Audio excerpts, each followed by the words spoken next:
तील राम मंदिर प्राणप्रतिष्ठा सोहळ्यासाठी आता अवघा एक दिवस शिल्लक राहिला आणि अयोध्येतील धार्मिक विधींचा आज 6वा दिवस आहे। आज 125 कलशांनी रामाच्या मूर्तीवर दिव्य स्नान होणार आहे। स्नान झाल्यावर पूजा आणि होम हवन केल्यानंतर प्रभू रामाच्या मूर्तीला विश्राम म्हणजेच आराम करण्यासाठी ठेवलं जाणार आहे। अशी एकूण ही तयारी सध्या करण्यात आलेली आहे। आपण पाहतोय सध्या राम मंदिर सोहळ्याचा उत्साह अगदी शिगेला पोहोचलेला आहे। देशभरातील रामभक्त हे या सोहळ्याची आतुरतेने वाट पाहत आहेत। त्याच पार्श्वभूमीवर अयोध्या नगरी सुद्धा सज्ज झालेली आहे। अगदी सुंदर अशी सजावट संपूर्ण अयोध्या नगरीमध्ये आणि राम मंदिर परिसरामध्ये करण्यात आलेली आहे। या सोहळ्यासाठी अवघा एक दिवस आता शिल्लक आहे। उद्या हा सोहळा पार पडणार आहे आणि अयोध्येतील धार्मिक विधींचा सुद्धा आजचा 6वा दिवस आहे। आज 125 कलशांनी रामाच्या मूर्तीवर दिव्य स्नान केलं जाणार आहे आणि हे स्नान झाल्यावर पूजा आणि होम हवन सुद्धा होईल आणि त्यानंतर प्रभू रामाच्या मूर्तीला विश्राम करण्यासाठी ठेवलं जाणार आहे।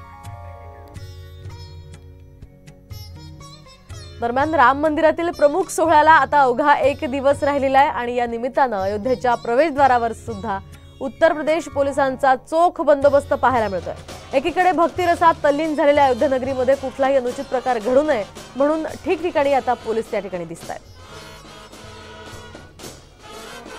तर अनेक लोक दिग्गज नेते या ठिकाणी उद्या या सोहळ्यासाठी येणार आहेत आणि त्याच पार्श्वभूमीवर ठिकठिकाणी पोलिसांचा बंदोबस्त या ठिकाणी तैनात करण्यात आलेला आहे। एसीबी असेल, एनडीआरएफ असेल, यासोबतच अधिकारी असतील,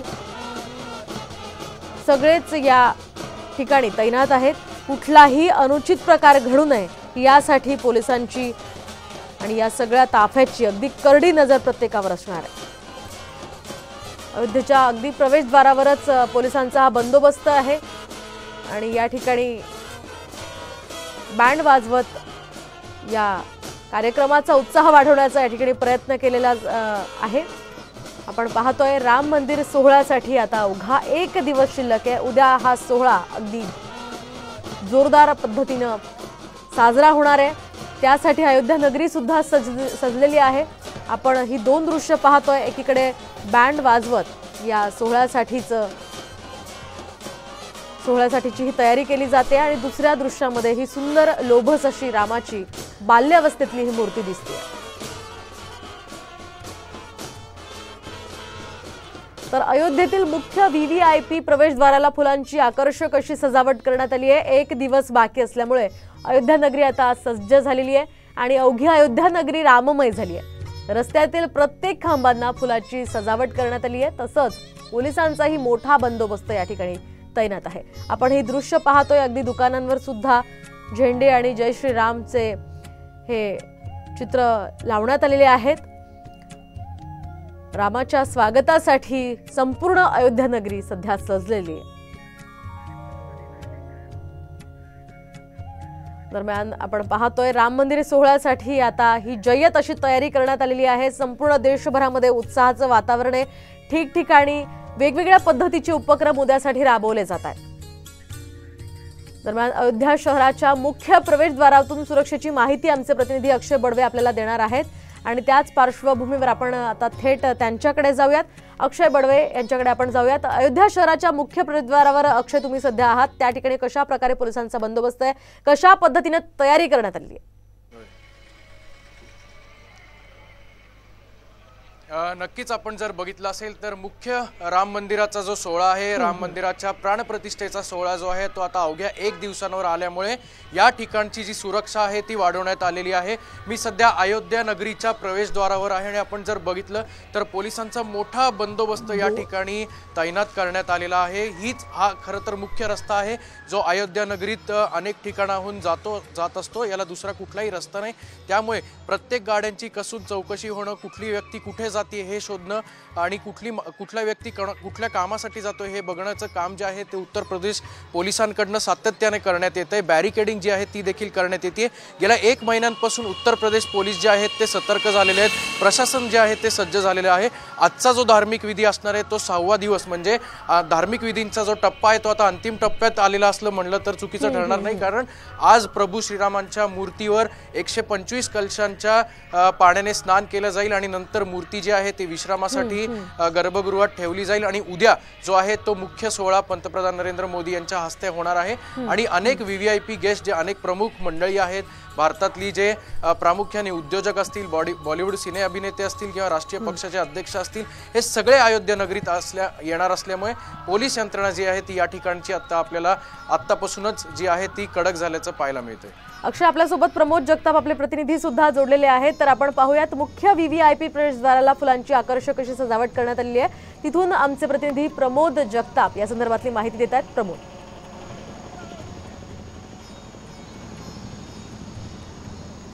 मोहिनी, अगदी काही तासांचा अवधी जो आहे तो बाकी आहे प्राणप्रतिष्ठापना सोहळ्यासाठी आणि त्यासाठी संपूर्ण अयोध्या नगरी जी आहे ती अगदी सजलेली आहे। अक्षय जसं म्हणाला तसं की संपूर्ण पोलीस बंदोबस्त जो आहे तो अगदी तगडा तैनात करण्यात आलेला आहे। मी ज्या ठिकाणी उभा आहे मोहिनी ते मुख्य प्रवेशद्वार आहे। याच प्रवेशद्वारावरून VVIP हे गेट आहे आणि याच प्रवेशद्वारावरून पंतप्रधान नरेंद्र मोदी असतील, उत्तर प्रदेशचे मुख्यमंत्री योगी आदित्यनाथ असतील किंवा इतर जे काही अगदी मोजके 3 ते 4 प्रमुख पाहुणे, मोहन भागवत, हे या प्रवेशद्वारावरून आतमध्ये जाणार आहेत आणि या प्रवेशद्वाराला आपण बघू शकतो कशा पद्धतीने आकर्षक अशी फुलांची सजावट करण्यात आलेली आहे। श्रीराम जन्मभूमी प्राणप्रतिष्ठापना सोहळा अशा पद्धतीचं फुलांच्या माध्यमातून साकारण्यात आलेलं आहे आणि जय श्रीराम अशा पद्धतीचं देखील अक्षर जे आहेत ते फुलांच्या माध्यमातून या ठिकाणी लिहिल्याचं आपल्याला बघायला मिळतं। प्रत्येक ठिकाणी आपण जर बघितलं तर फुलांच्या माध्यमातून श्रीकृष्णाच्या मूर्ती प्रतिमा ज्या आहेत त्या तयार करण्यात आलेल्या आहेत। आकर्षक विविध फुलं जे आहेत, झेंडूची फुलं असतील किंवा चाफ्याची फुलं असतील, विविध फुलांच्या माध्यमातून खरं तर हे VVIP गेट जे आहे ते सजलेलं आहे। पुढचा 1 दिवस फक्त बाकी आहे आणि त्या अनुषंगाने आपण जर बघितलं तर अयोध्या नगरीतील तयारी जी आहे ती अगदी अंतिम टप्प्यात आल्याचं चित्र जे आहे मोहिनी ते बघायला मिळते।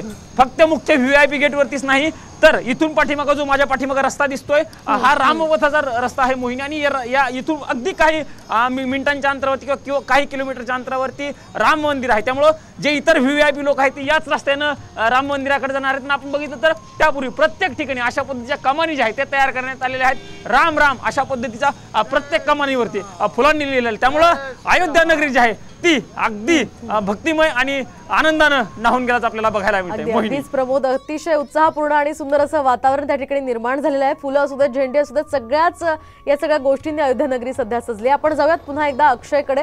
अक्षय, तुम्ही सांगितलं पूजा विधी आज होणार आहेत, नेमके कोणकोणते कार्यक्रम आज अयोध्येमध्ये पार पडणार आहेत त्याच्या संदर्भात माहिती द्या। नक्कीच अयोध्येतील प्रमुख प्राणप्रतिष्ठा सोहळा हा एकूण 7 दिवसांचा होता। 14 तारखेला प्रायश्चित्त झालं, त्याच्यानंतर जलकलश यात्रा निघाली, मुख्य मंदिरात जी मूर्ती आहे ती त्या गर्भगृहाची पूजा झाली, अतिशय शास्त्रोपचारांची पूजा झाली आणि त्याच्यानंतर रामाची जी मूर्ती आहे ती त्या ठिकाणी ठेवण्यात आली। त्याच्यानंतर त्या मूर्तीवर अनेक प्रकारचे विधी करण्यात आले। त्या मूर्तीवर काही जलदिवास असेल किंवा पुष्पदिवास असेल, फलादिवास असेल, म्हणजे प्रत्येक मूर्तीला जेव्हा प्राणप्रतिष्ठेच्या आधी त्या मूर्तीमध्ये जीव आणण्यासाठी, त्या मूर्तीला पूजा करण्यासाठी, त्या मूर्तीला खरंच चैतन्यमय वातावरणात नागरिकांच्या आशीर्वाद देण्यासाठी ही सगळी पूजा जी आहे ती केली जाते आणि त्यानंतर अखेर जे आहे ते प्राणप्रतिष्ठा म्हणजे त्या मूर्तीमध्ये प्राण आणला जातो, जो की जी मुख्य पूजा आहे ती पंतप्रधान यांच्या हस्ते उद्या होणार आहे। पण त्यापूर्वी हे जे विधी आहेत ते गेल्या 6 दिवसांपासून सुरू आहेत। आजचा दिवस जो आहे तो अंतिम टप्पा हा म्हणावा लागेल या धार्मिक विधींचा, कारण आज ही जी मूर्ती आहे तिच्यावर 125 कलश म्हणजे पूर्ण देशातून ज्या ठिकाणाहून पाणी आलेलं आहे त्या पाण्याने राममूर्तीवर स्नान केलं जाईल। भव्य दिव्य असा हा सोहळा असेल आणि त्यानंतर पूजा केली जाईल, होम हवन केलं जाईल आणि जी मूर्ती आहे ती विश्रामासाठी काही वेळासाठी ठेवण्यात येईल आणि मुख्य गर्भगृह जे ते बंद करण्यात येईल आणि त्यानंतर उद्या हे गर्भगृह उघडेल। 11:05 हा जो अभिजित मुहूर्त या ठिकाणी राम मंदिर ट्रस्टच्या वतीने जो काढण्यात आलेला आहे त्या वेळापासून पंतप्रधान नरेंद्र मोदी बरोबर सकाळी 11 वाजता अयोध्येत येतील। 11:05 धार्मिक विधींना सुरुवात होईल। जवळपास हा विधी 20 ते 25 मिनिटं चालेल आणि त्याच्यानंतर इतर विधी जे आहेत ते सुरू होतील। त्याच्या आधी आपण जर बघितलं तर सुरक्षा यंत्रणा या ठिकाणची जी आहे ती सज्ज केलेली आहे। वरिष्ठ अधिकारी सातत्याने अक्षय, तर आपण पाहतोय अगदी सगळ्याच पद्धतीने जोरदार तयारी अयोध्येमध्ये सध्या करण्यात आलेली आहे आणि या सोहळ्यासंदर्भातले सगळे अपडेट्स आम्ही तुमच्याकडून जाणूनच घेत राहणार आहोत। तुर्तास धन्यवाद अक्षय, धन्यवाद प्रमोद दिलेल्या या सविस्तर माहितीसाठी। आणि आपण पाहतोय अयोध्येमध्ये जसं उत्साह